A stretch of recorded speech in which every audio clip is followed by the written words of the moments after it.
ప్రార్థన చేసుకొని meeting start చేసుకుందాం.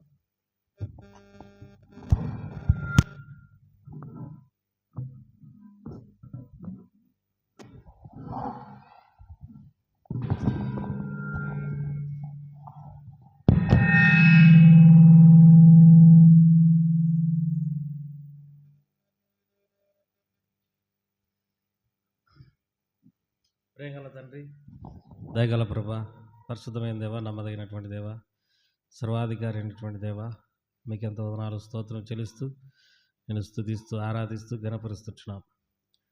మా ప్రభా, మా దేవ, మా కాపరి, మాకు ఆశ్రయము, మాకు దుర్గము, మాకు కోట కొండ, మాకు ఆధారం నీవైనందుకే స్తోత్రములు. ఇంతవరకు జీవితయాత్రలో మాకు తండ్రిగా ఉండి కాపాడుతూ వచ్చినందుకే స్తోత్రం.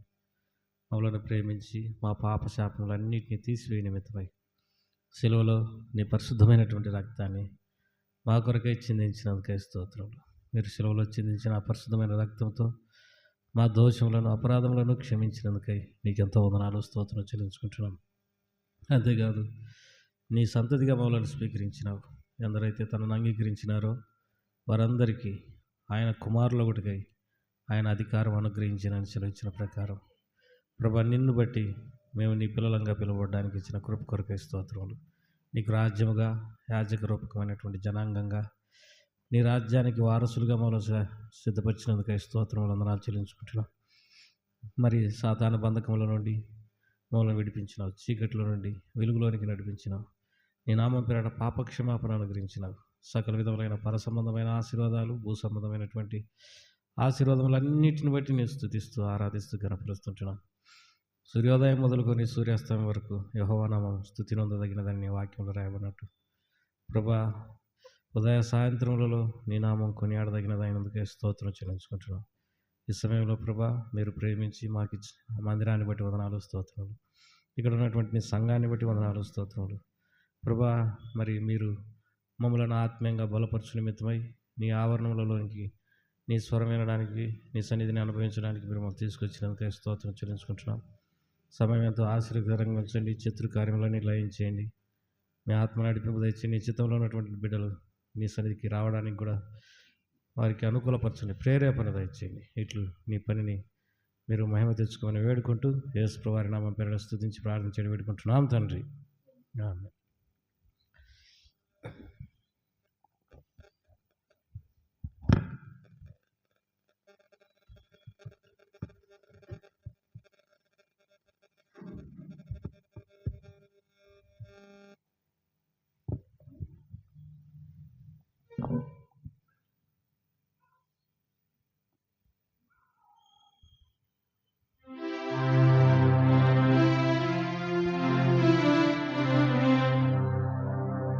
పాట సంఖ్య 457.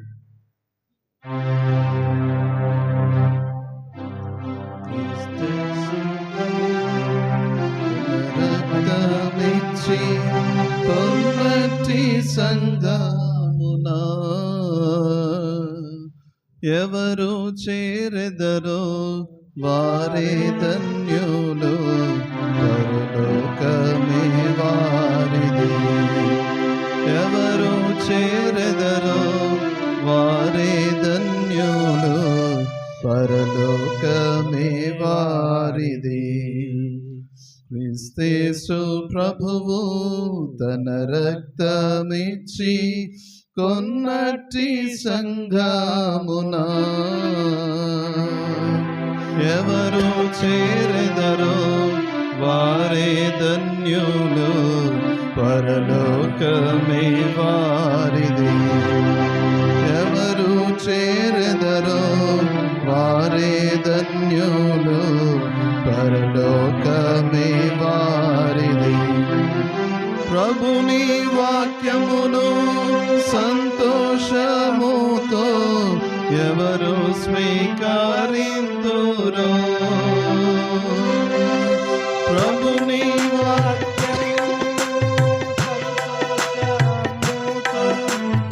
ఎవరు స్వీకరింతురో, ప్రకటించెదరు తమ ఐక్యతను బప్తిస్మమునందున. ప్రకటించెదరు తమ ఐక్యతను బాప్తిస్మమునందున. క్రీస్తు ప్రభువు మన రక్తమిచ్చి కొన్నటి సంగమున ఎవరు చేరెదరో వారే ధన్యులు, పరలోకమే వారిది. ఎవరు చేరెదరో వారే ధన్యులు, పరలోకమే వారిది. అపోస్తలుల బోధను నమ్మి స్థిరపరచబడిన వారే, అపోస్తలుల బోధను నమ్మి స్థిరపరచబడిన వారే, ఆత్మశక్తితో వారు ఎల్లప్పుడూ సంఘములో నిలచేదారు. ఆత్మశక్తితో వారు ఎల్లప్పుడూ సంఘములో నిలచేదారు. క్రీస్తు ప్రభువు తన రక్తమిచ్చి కొన్నటి సంగమున ఎవరు చేరెదరో వారే ధన్యులు, పరలోకమే వారిది. ఎవరు చేరెదరో వారే ధన్యులు, పరలోకమే వారిది. పరిశుద్ధులతో సహవాసమును ఎవరు కలిగి ఉందురో, పరిశుద్ధులతో సహవాసమును ఎవరు కలిగి ఉందురో వారే పొందెదరు క్షేమాభివృద్ధి క్రీస్తు ప్రభువునందు. వారే పొందెదరు క్షేమాభివృద్ధి క్రీస్తు ప్రభువునందు. క్రీస్తు ప్రభువు తన రక్తమిచ్చి కొన్నటి సంగమున ఎవరు చేరెదరో వారే ధన్యులు, పరలోకమే వారిది. ఎవరు చేరెదరో వారే ధన్యులు, పరలోకమే వారిది. ప్రభు దేహ రక్తమును వినితారు వారే తనయందు నిలిచేదారు. దేహ రక్తమును వినితారు వారే తనయందు నిలిచేదారు. ప్రకటించెదారు ఆయన మరణ పునరుద్ధానమును వారు. ప్రకటించెదారు ఆయన మరణ పునరుద్ధానమును వారు. క్రీస్తు ప్రభువు తన రక్తమిచ్చి కొన్నటి సంగమున ఎవరు చేరెదరో వారే ధన్యులు, పరలోకమే వారిది. ఎవరు చే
చేరెదరు పట్టు వదలాక సంఘముతో కూడి ఎవరు ప్రార్థించేదారో దాన ద్వారా సాతాను క్రియలు బంధించేదారు వారే ప్రార్థన ద్వారా సాతాను క్రియలు బంధించేదారు వారే క్రీస్తు ప్రభువు తన రక్తమిచ్చి కొన్నటి సంగమునా ఎవరు చేరెదరో వారే ధన్యులు పరలోకమే వారిది ఎవరు చేరెదరో వారే ధన్యులు పరలోకమే వారిది క్రీస్తు ప్రభుని రాకడ కొరకు ఎవరెదురు చూచేదారో క్రీస్తు ప్రభుని రాకడ కొరకు ఎవరెదురు చూచేదారో నిత్యానందముతో సాక్ష్యమిచ్చెదరు సర్వలోకమునందు నిత్యానందముతో సాక్ష్యమిచ్చెదరు సర్వలోకమునందు క్రీస్తు ప్రభువు తన రక్తమిచ్చి కొన్నటి సంగమునా ఎవరు చేరెదరో వారే ధన్యులు పరలోకమే వారిది ఎవరు చేరెదరో వారే ధన్యులు పరలోకమే వారిది.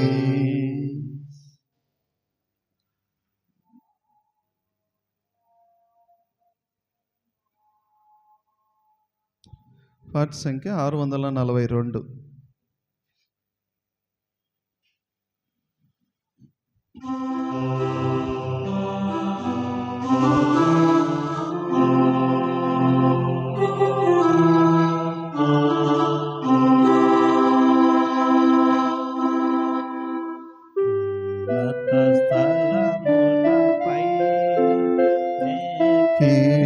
చూపించు ప్రభు ఎన్న తగిన మహారక్షణ శిఖరం సుందరముందు సదా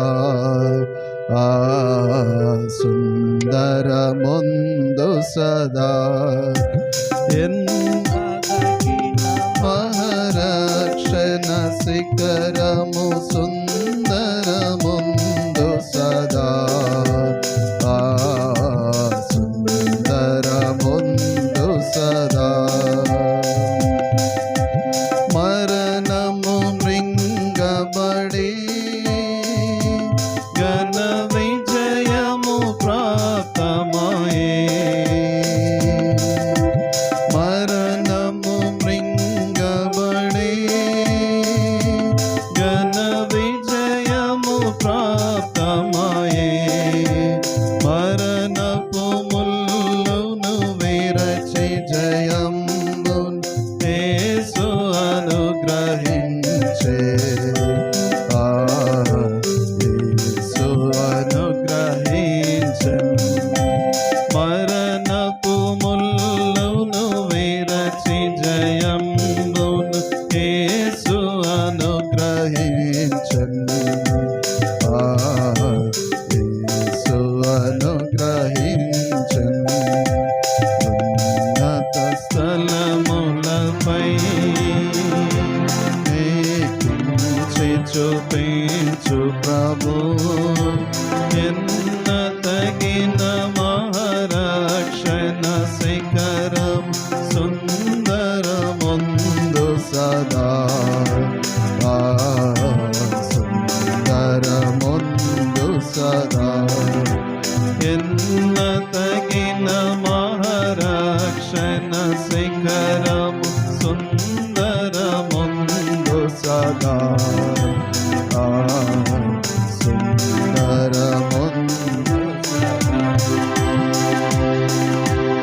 ఎవరు మనసు ప్రభుపై నిశ్చలముగా నిల్పెదరో ఎవరు మనసు ప్రభుపై నిశ్చలముగా నిల్పెదరో దైవ శాంతి నొంది క్రీస్తుతో నిలచి సంతసముందెదరు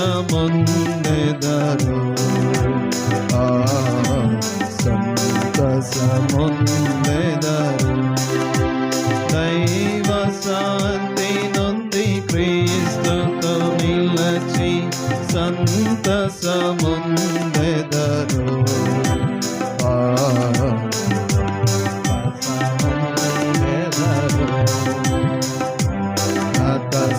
స్థలములపై నేకించి చూపించు ప్రభు ఎన్న తగిన మహారక్షణ శిఖరం సుందరముందు సదా సుందరముందు సదా ఎన్న తగిన మహారక్షణ శిఖరం సుందరముందు సదా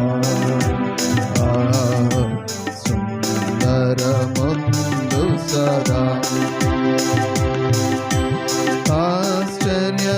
ఆశ్చర్యకరుణాయనే ఆలోచనకర్తయును ఆశ్చర్యకరుణాయనే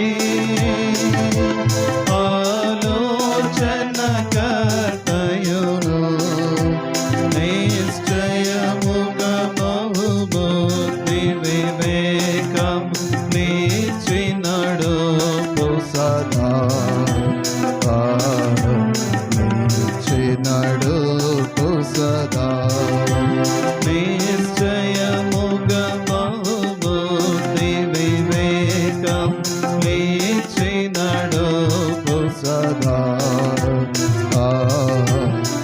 నిచ్చినడు సదా ఉన్నత స్థలములపై నేకించి చూపించు ప్రభు ఎన్న తగిన మహారక్షణ శిఖరం సుందరముందు సదా సుందరముందు సదా ఎన్న తగిన మహారక్షణ శిఖరం సుందరముందు సదా సుందరముందు సదా చంచల హృదయులను ముష్కరులను పాపులను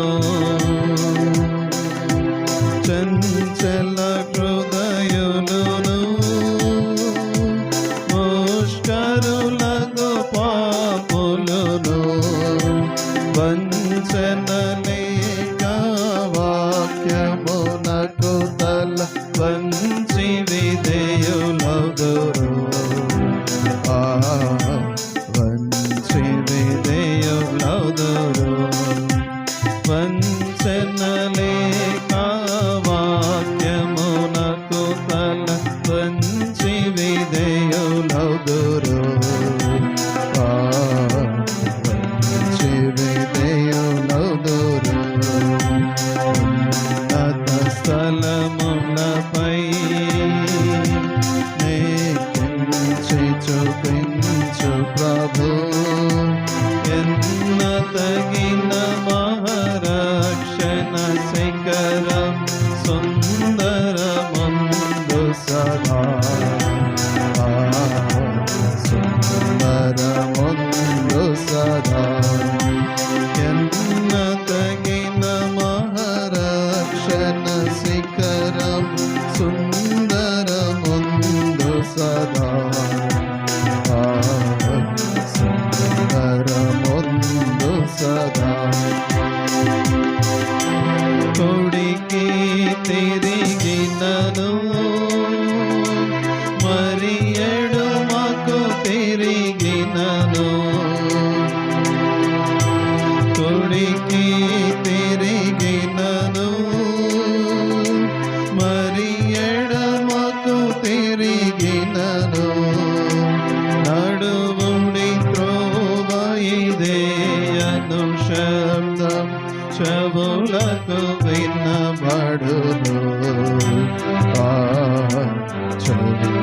చెవులకు వినబడును. నడుముని త్రోవ ఇదేయను శబ్దం చెవులకు వినబడును. చెవులకు వినబడును. ఉన్నత స్థలములపై నేకించి చూపించు ప్రభు ఎన్నతగిన రక్షణ శిఖరం సుందరముందు సదా. సుందరముందు సదా ఎన్నతగిన రక్షణ శిఖరం సుందరముందు సదా. సుందరముందు సదా. పక్షిరాజు తనదు పిల్లల కాచెడు రీతి. పక్షిరాజు తనదు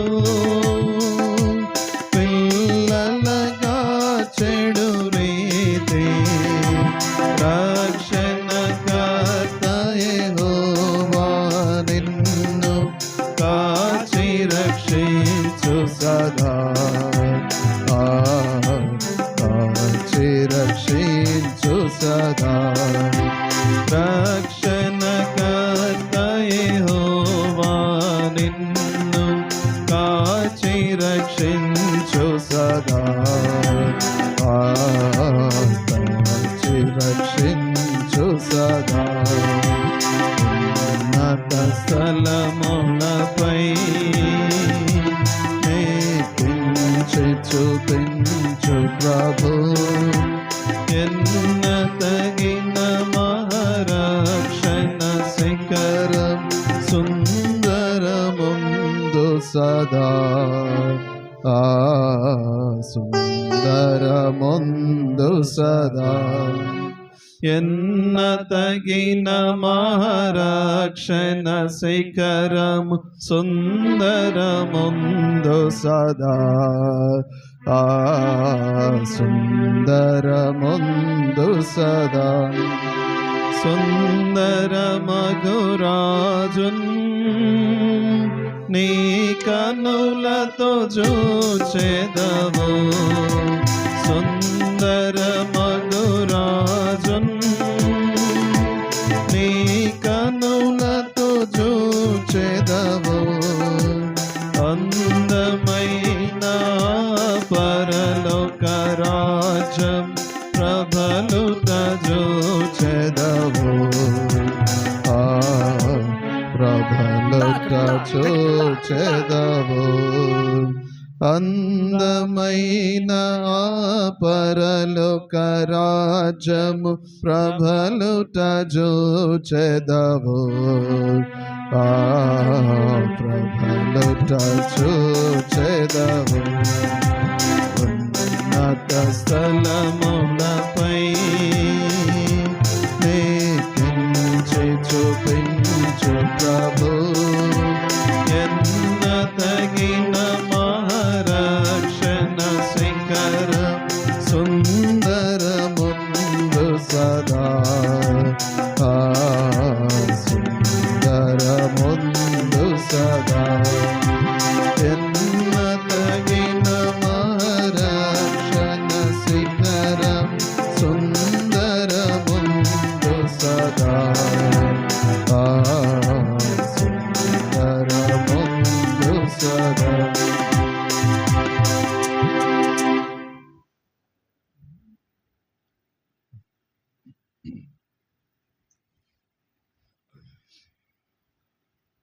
పాట సంఖ్య 469.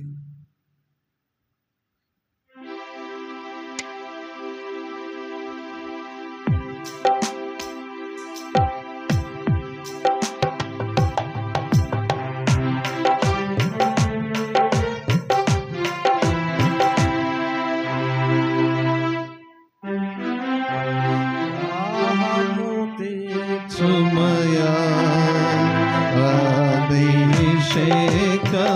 నీయుమయా మాదు దాహము తీర్చుమయా అభిషేకము నీయుమయా వేదము పూర్వము తెలిపినవి నీ దాసులనాత్మకు నింపి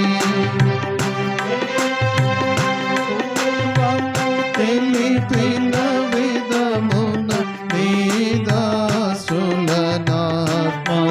నింపి కరుణ సాగర వీదల మగుమము కరుణించుమే తోడే మాధు కరుణ సాగర వీదల మగుమము కరుణించుమే తోడే మాధు దాహము తీర్చుమయా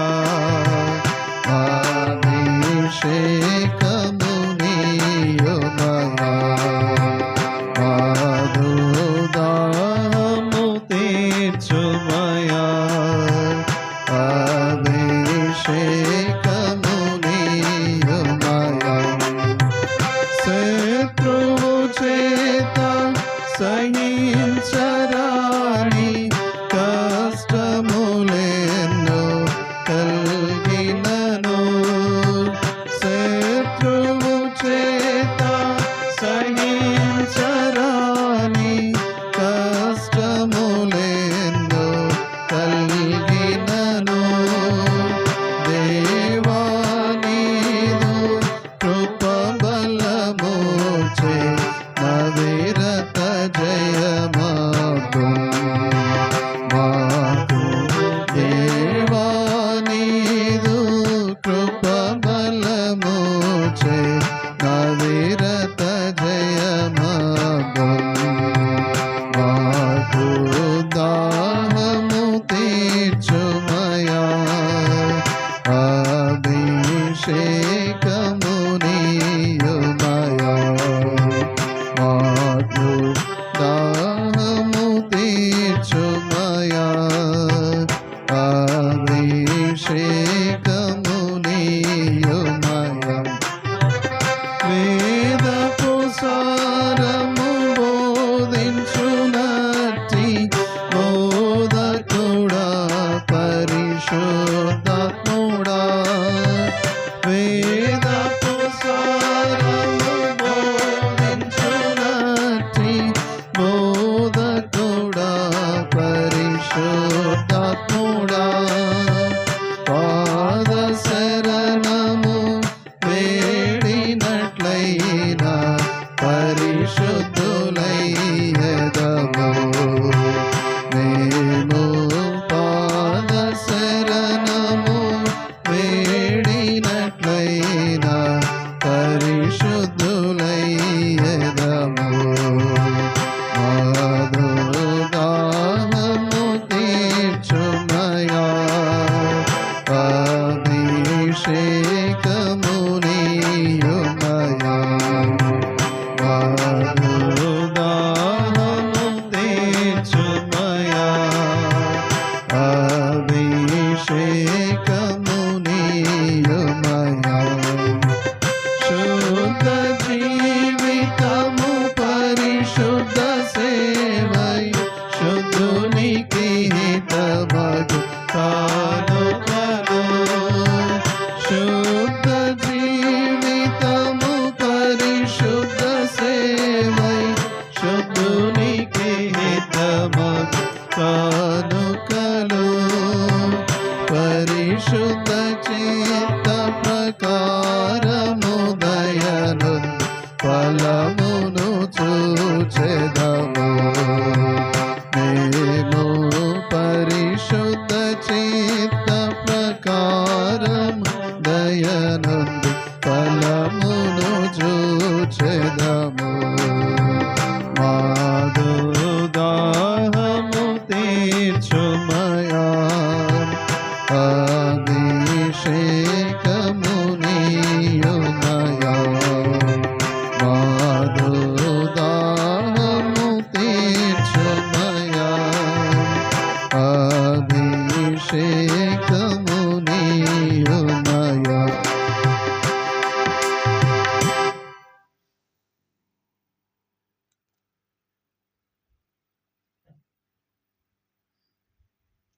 దేవుని వాక్యాన్ని చదువుకుందాం.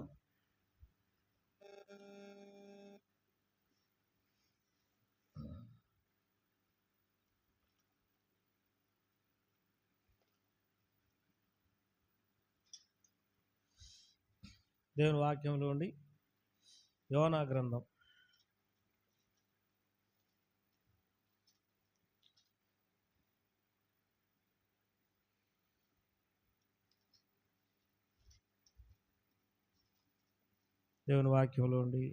'యోనా' ఒక మాట చదువుకుంటూ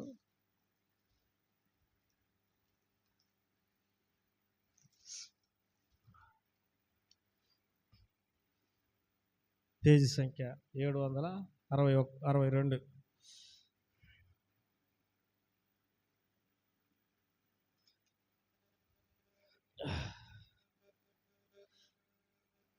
మొదటి అధ్యాయం, యోనా గ్రంథం మొదటి అధ్యాయం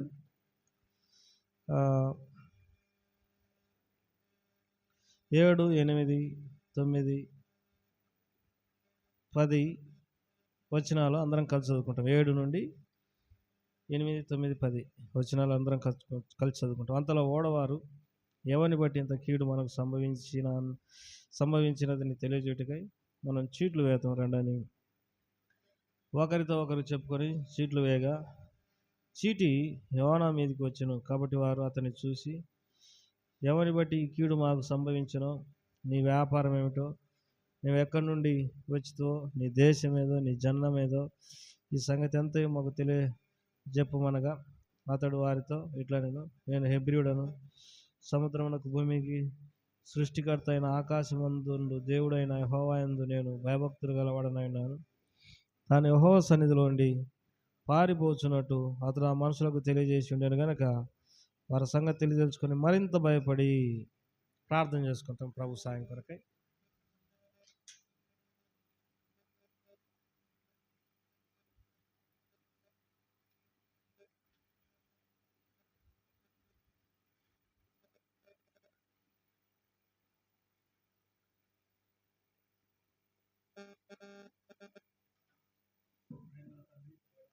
మీకెంతో వందనాలు స్తోత్రం చెల్లిస్తూ నీ ప్రియకుమారుడు మా రక్షకుడైన యేసుక్రీస్తు ప్రభువారి శ్రేష్టమైన గంభీరమైన నామం పేరట కృతజ్ఞతలత వందనాలతో మరొకసారి నీ పాద సన్నిధి సమీపిస్తుంటున్నాం. మా దేవ, మా ప్రభ, మరి ఇంతవరకు పాటల ద్వారా మీరు మహిమ పొందినందుకై స్తోత్రములు ప్రభా. నీ వాక్యం మమ్మలను తెప్పరిలో చేయనది, మమ్మలను సరిచేయునది, మమ్మల్ని ఆశీర్వదించినది. అట్టి శక్తి గల వాక్యమును మాకు అనుగ్రహించండి. నన్ను కూడా నీ రక్తంతో కడిగి నీ ప్రజల క్షేమం కొరకై సహాయపడమని వేడుకుంటూ వాక్యాన్ని దయచేయమని, పై నుండి నీ స్వరం వినిపింపజేయమని, లోగడ బయట వినేవారిలో కూడా ఆసక్తి పుట్టించండి ప్రభా. ప్రభునందు మీ ప్రయాసం వ్యర్థం కాదని ఎరిగి స్త్రీలను కదలని వారును ప్రభు కార్యాభివృద్ధి అందు ఎప్పటికీ ఆసక్తిలో ఇచ్చిన ప్రకారం ప్రభా, మరి మీరు మీ వాక్యమును మాకు అనుగ్రహించి మహిమ పొందమని యేసు ప్రభువారి నామం పేరట అడిగి వేడుకుంటున్నాం తండ్రి, ఆమేన్.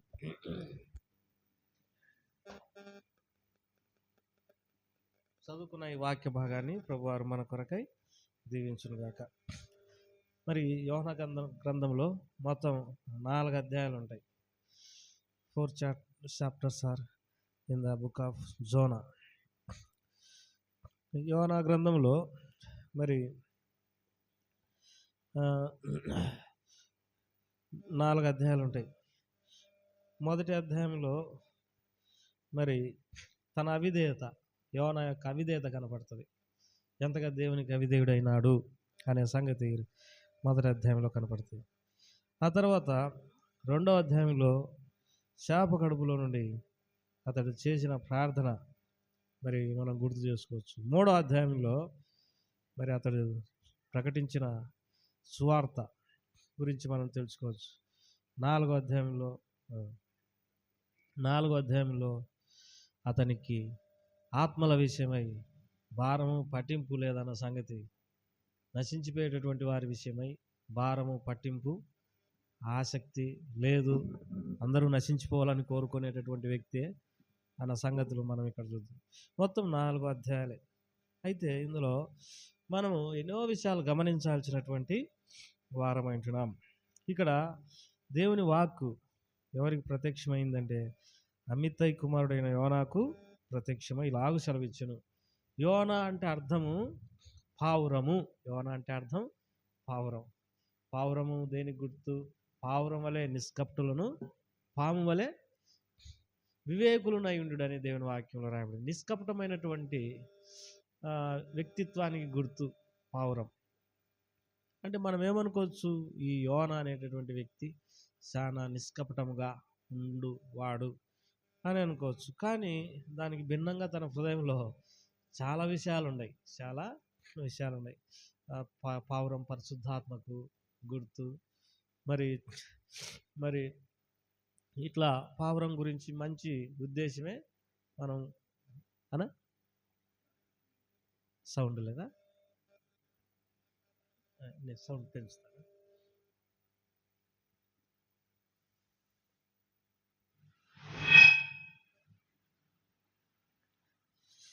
పావురము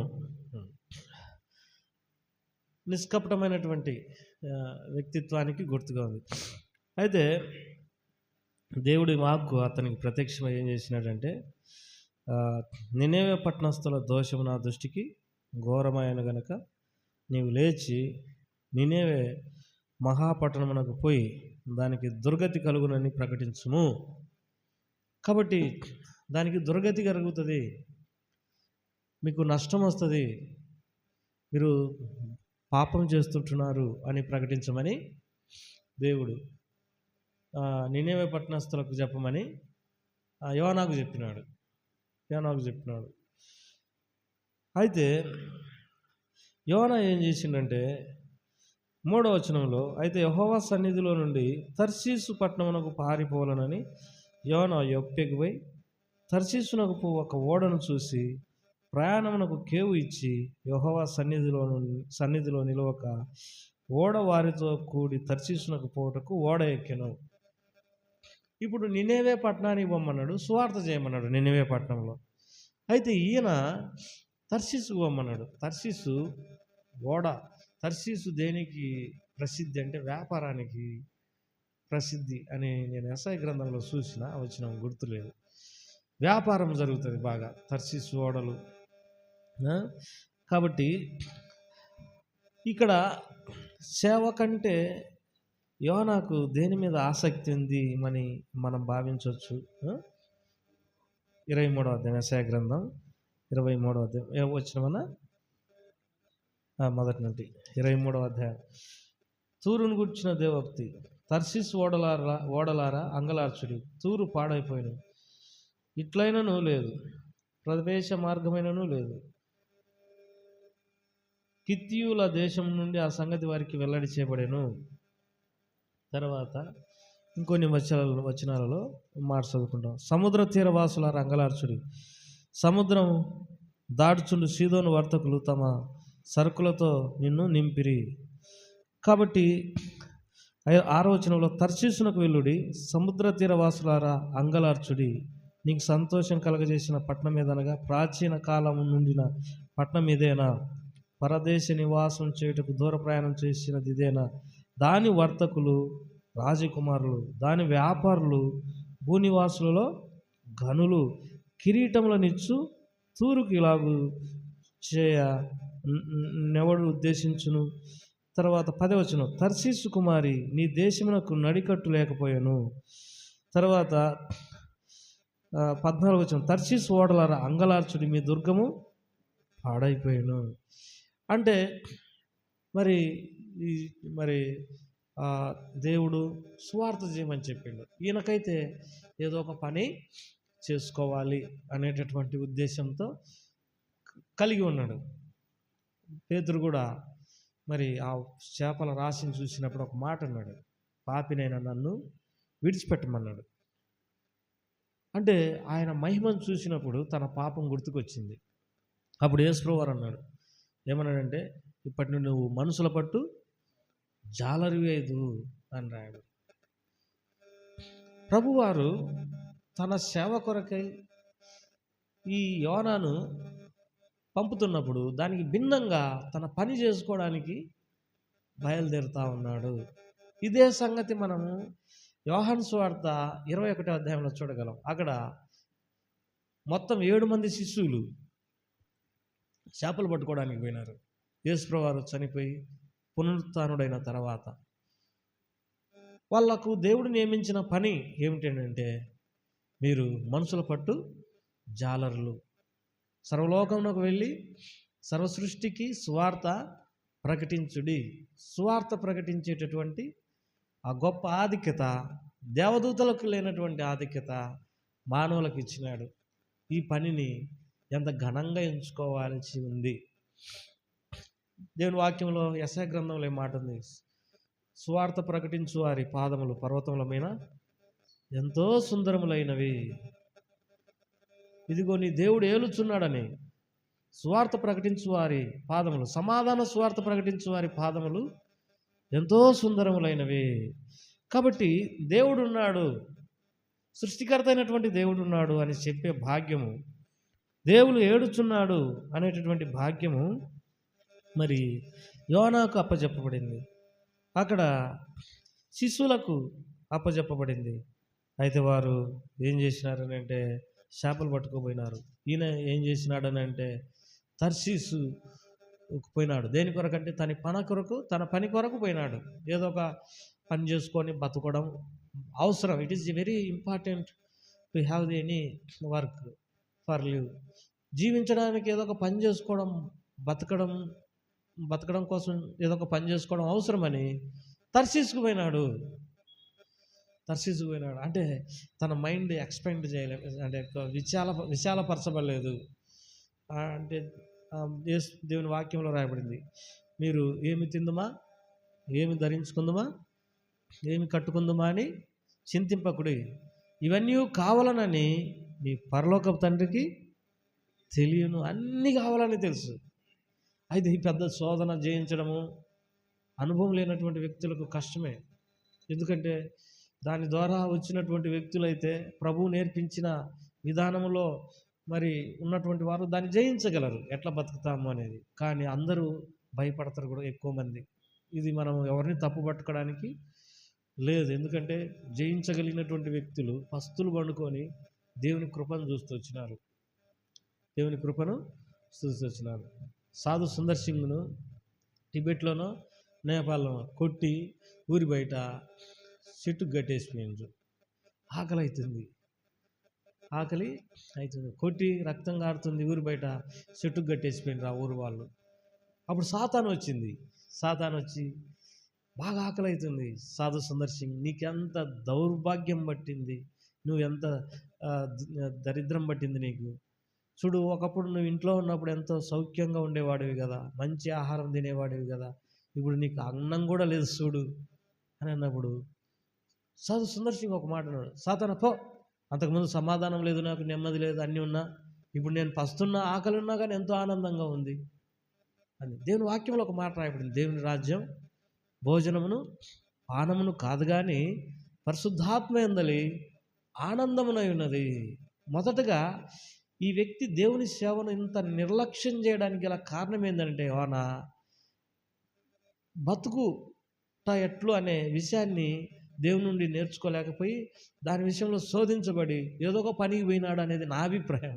నేను ఆలోచన చేస్తున్నప్పుడు ఈ వ్యక్తి తర్షీస్ ఎందుకు పోయినాడు, తర్షీస్లో ఏముంది అని ఆలోచన చేస్తున్నప్పుడు నాకు యెషయా గ్రంథంలో ఉన్న 23వ అధ్యాయం గుర్తుకొచ్చింది. ఓహో, ఎందుకు అయిపోయి ఉండొచ్చు సేవ నేర్చుకుంటే. ఎంతమంది సేవకులు, దేవుని సేవకు పిలువబడినటువంటి వ్యక్తులు దేవుని సేవ నిడిచిపెట్టినారు. కారణం ఏంటంటే మరి దేవుని మహిమయందు నమ్మకం ఉంచుకోలేదు. నేను ఒక ఆయన చెప్తా ఉన్నప్పుడు నేను విన్నా నా చెవులారా, ఒక రిటైర్డ్ ఒక సర్వే ఆఫ్ ఇండియా ఆయన, దేవుడు ఆయనను సేవకు పిలిచిండంట. అయితే ఆయన సేవ చేసేటప్పుడే, ఉద్యోగం చేసేటప్పుడే మరి సువార్తకు పోయేవాడు, అందరితో పాటు ఉండేవాడు. కానీ సంపూర్ణ సేవకు పిలిచినప్పుడు ఆయన భార్యకు చెప్పిండంట. భార్యకు చెప్తే, నేను ఇప్పుడు నువ్వు సేవకు పోతా ఉంటే వద్దనన్నా, మరి సంపూర్ణ సేవకు పోతామంటుండవు, అది వద్దు అని చెప్పి అడ్డగించింది. అయితే ఈయనలో కొన్ని ప్రశ్నలు ఉన్నాయి. నేను సేవకు పోతే డబ్బులేటా, తర్వాత బతకడానికి బియ్యం ఎన్ని కావాలి కదా, ఎన్ని అట్లా అనే అనుమానాలు ఉన్నాయి. అప్పుడు ఒకరోజు కల వచ్చింది. ఆ కలలో మరి మూలన ఇంట్లో టిక్కులు బియ్యం ఉన్నాయంట. దేవుణ్ణి అడిగిండు, బియ్యం ఉండయి, ఖర్చులకు డబ్బులు ఎట్టా అన్నాడంట. జోబులో చేయి పెట్టుకోమన్నాడంట. పెట్టుకోమన్నప్పుడు జోబులో కట్టలు డబ్బులు ఉన్నాయంట. కొన్నిసార్లు ఈ చెప్పుకోవడానికి బాగానే ఉంటాయి, అనుభవంలోకి వచ్చే వ్యక్తులకు మాత్రమే ఇంత రహస్యము అర్థమవుతుంది. అనుభవంలోకి రాకపోయినప్పుడు భయపడతారు కూడా, దిగులు పడతారు, చింతపడతారు. దేవుని సేవకు వచ్చినటువంటి వ్యక్తులే. ఎందుకంటే ఇది ప్రభు నేర్పే పాఠాలలో ఇదొక పాఠం. దేవుని వాక్యంలోకి మారిన క్రీస్తు యేసు మహిమలో ఆయన మీ ప్రతి అవసరత తీర్చును. ఫిలిప్పి 4:19. క్రీస్తు యేసు మహిమలో ఆయన మన ప్రతి అవసరత తీర్చును. దేవుని వాక్యంలో మాట రాబడింది, అడుగు వాటికంటే ఊహించు వాటికంటే అత్యధికంగా చేయగలిగిన శక్తి గల దేవుని. ఎఫెసీయులకు రాసిన పత్రికలో ఈ మాట చదువుకుంటాం. అడుగు వాటికంటే ఊహించు వాటికంటే అత్యధికంగా చేయగలిగినటువంటి దేవుడు. అయితే పాఠం నేర్చుకోవడము చాలా కష్టం.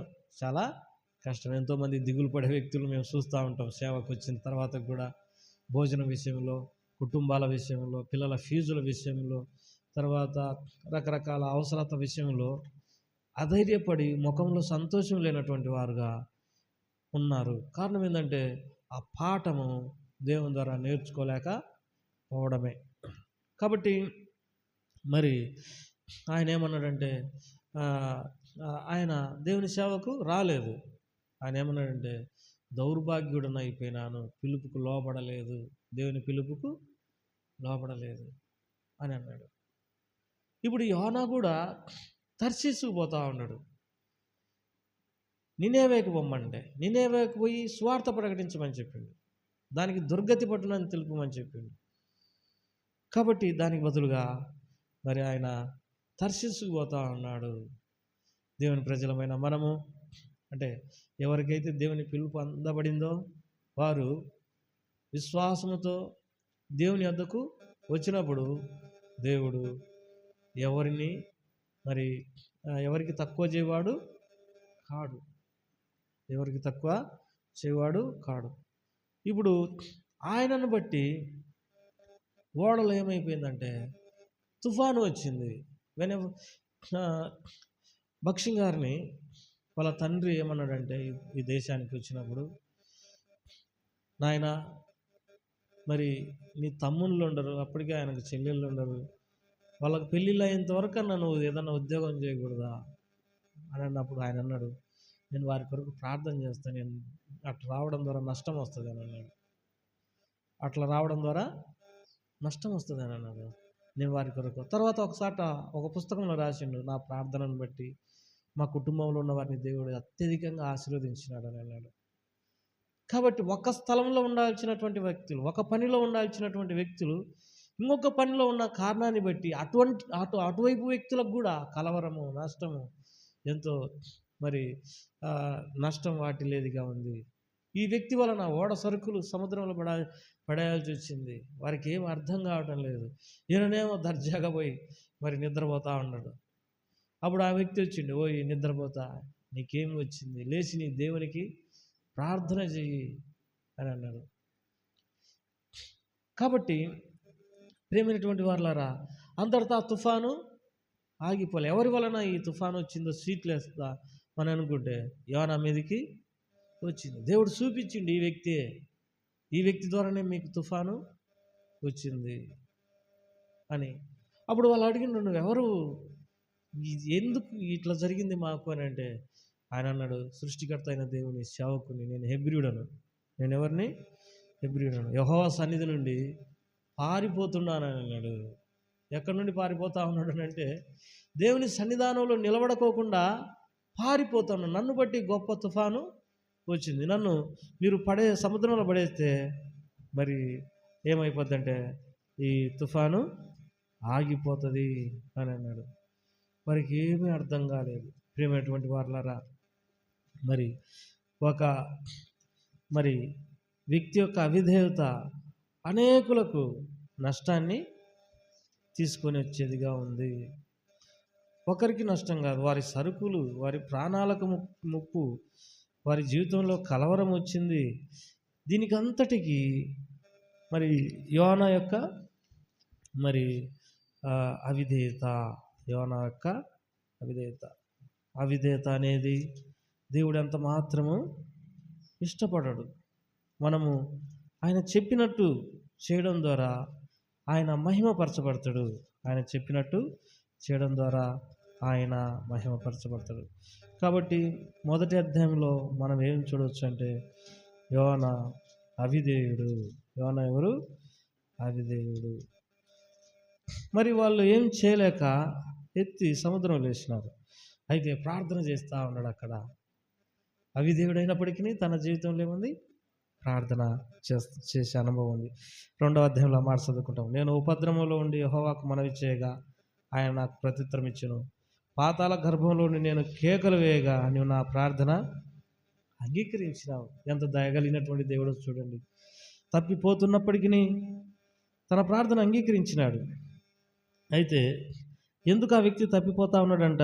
4వ వచనంలో, నీ సన్నిధిలోండి నేను వెలివేయబడినను నీ పరిశుద్ధాలయం తట్టు మరలా చూసిందని అనుకుంటుని. ఆయన ఏమనుకున్నాడంటే నేను ఆ దేవుని సన్నిధానంలో నుండి వెళ్ళిపోయినా మళ్ళీ సమకూర్చబడతానని అనుకున్నాడు. అప్పటికప్పుడు దేవుని సన్నిధానంలో నుండి బయటికి పోవాలని అనుకున్నాడే కానీ శాశ్వతంగా బయటికి పోవాలని మాత్రం అనుకోలేదు. తర్వాత దేవుడు మత్స్యానికి ఆజ్ఞాపించగా అది మరి నినేవే పట్టణానికి దగ్గరగా కక్కింది. ఆ తర్వాత అయిష్టంగానే ఈ వ్యక్తి ఏం చేసినాడంటే అక్కడ ప్రకటన చేసినాడు. 3వ అధ్యాయం 2వ వచనం, నీవు లేచి నినేవే మహాపురమునకు పోయి నేను నీకు తెలియజేయు సమాచారం దానికి ప్రకటన చేయము. కాబట్టి యోనా లేచి యెహోవా సెలవిచ్చిన ఆజ్ఞ ప్రకారం నినేవే పట్టణమునకు పోయెను. నినేవే పట్టణం దేవుని దృష్టికి గొప్పదై 3 దినముల ప్రయాణమంతా పరిమాణం గల పట్టణము. యోనా ఆ పట్టణంలో 1 దిన ప్రయాణం అంత దూరం సంచరించు.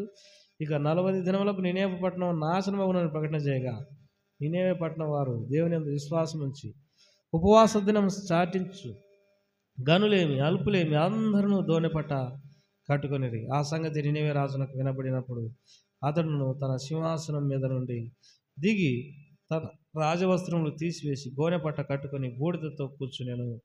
మరియు తానైనను తన మంత్రులకు ఆజ్ఞగా ఒకవేళ దేవుడు మనసు తిప్పుకొని పశ్చాత్తాపు పడును లయం కాకుండా తన కోపాగ్ని చలార్చుకొను కనుక మనుషులు ఏది పుచ్చుకొనకూడదు.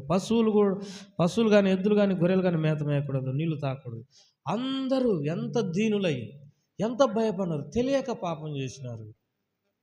దేవుడు శిక్ష పెడతాడు అనేసరికి మారు మనసు పొందినారు. పౌలు కూడా ఒక మాట అన్నాడు, తెలియక చేస్తుంది కనుక కనికరించబడినాను. ఎంత శ్రేష్టమైనటువంటి మాట.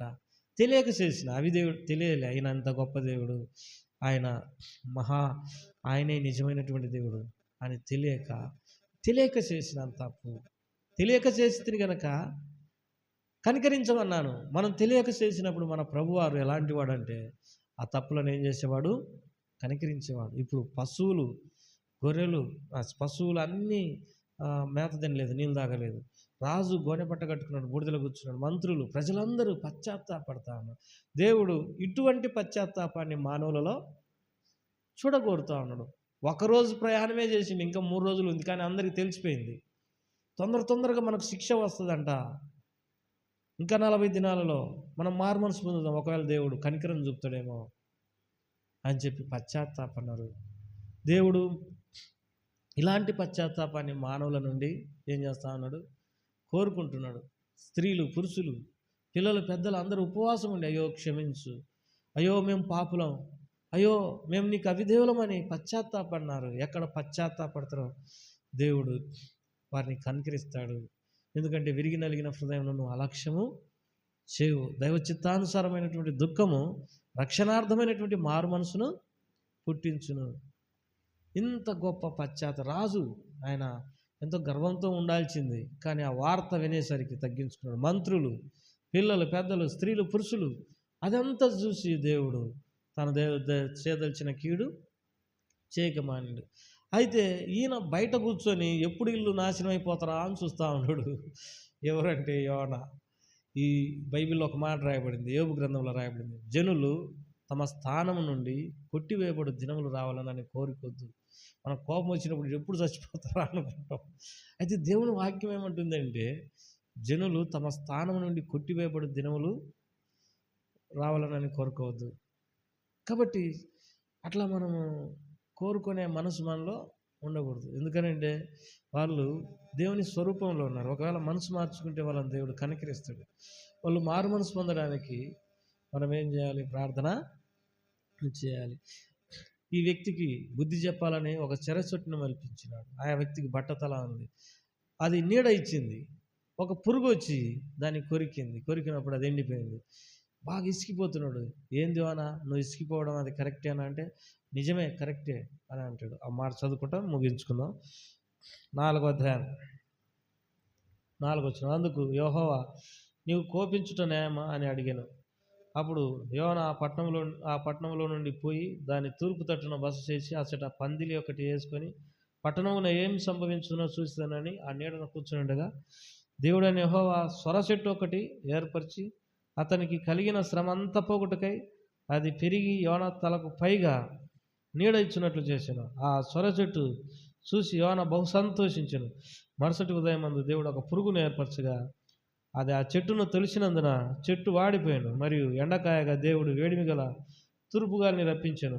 యోనా తలకు ఎండ దెబ్బ తగలగా అతడు సొమ్మసిల్లి బతుకుట కంటే చచ్చుట మేలుకొనేను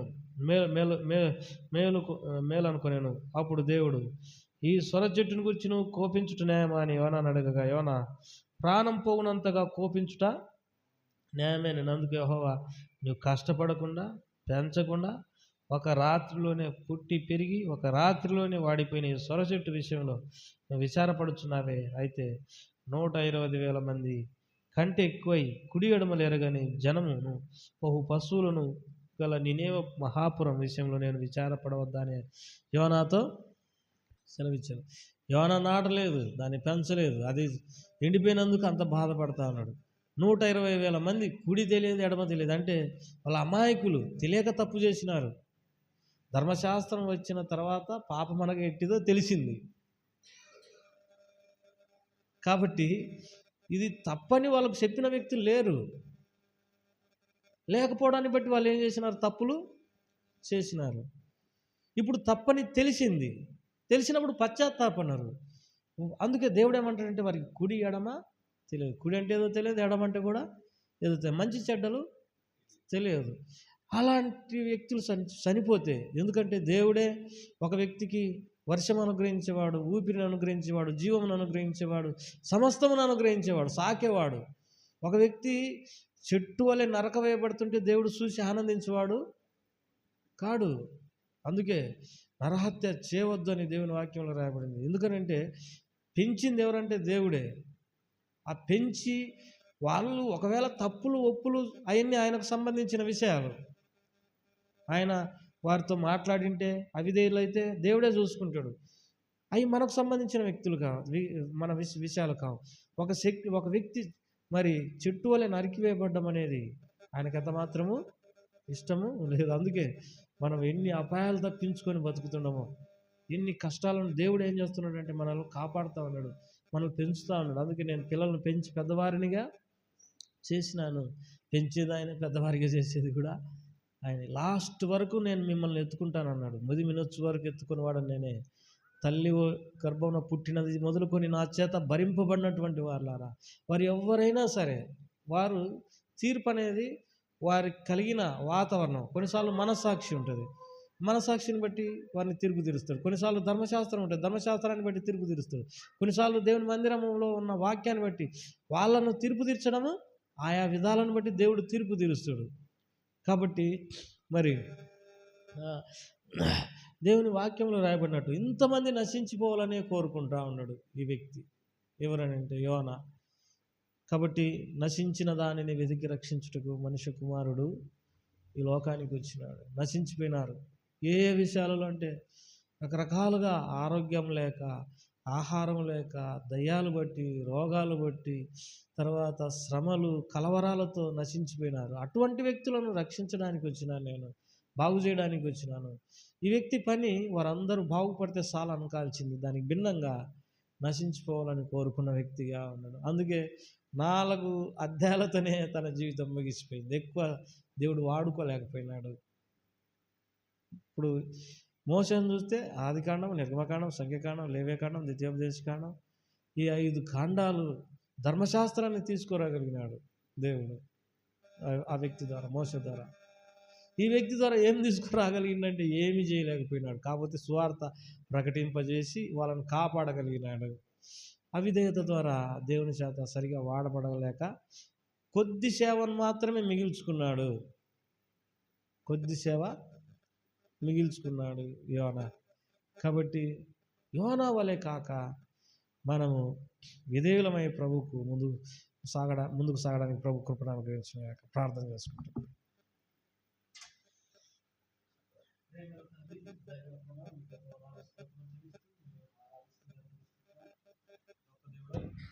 దయగలిగినటువంటి దేవుడు యోనా తన జీవితంలో మరి ఈ సేవ విషయంలో ఎంత అశ్రద్ధ చూపించినాడో, మరి అట్లా మేము అశ్రద్ధ చూపించక మమ్మల్ని బట్టి అనేకులు నరకానికి పాత్రలు కాకుండా నరకం నుండి తప్పించబడడానికి మమ్మల్ని వాడుకోమని వేడుకుంటున్నాం.